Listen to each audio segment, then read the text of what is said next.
Yeah, hello everyone. Now we'll see what is ad hoc testing. Okay, what is ad hoc testing? See, this testing, acceptance testing. Okay, if you are performing the system level testing, you don't do this ad hoc testing.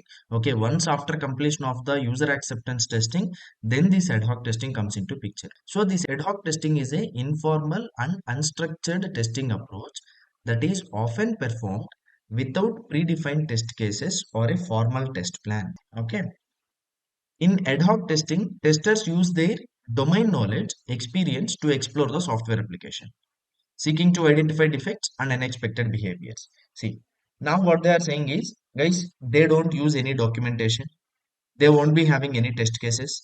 They won't be having any test designs. Okay, they won't be having any test plan. What they do, once after completion of the acceptance testing, the ad hoc testing team will join. They just do the random testing, like they give random inputs and they check how the software is behaving. Okay, so here they again perform the testing. See, whatever the domain knowledge, let's take an example of LKA.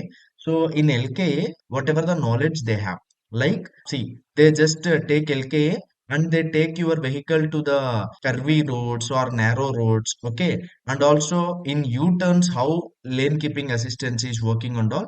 These all things, whatever thoughts they'll get, they'll perform the testing. So it's like a monkey testing, we can say, okay. So here, what exactly ad hoc testing does is they don't follow any of the test cases, they don't follow any of the test designs. Whatever the scenarios comes into their mind, that they will try to execute. Okay, so that is called as ad hoc testing. Ad hoc testing, so first you have to remember is ad hoc testing will comes at acceptance testing. After the acceptance testing done, then ad hoc testing will comes into picture. And the ad hoc testing team, they won't be having any documentation, they won't be having any test cases, and they won't be having any test designs. Okay, so here they do different types of testing, like pair testing.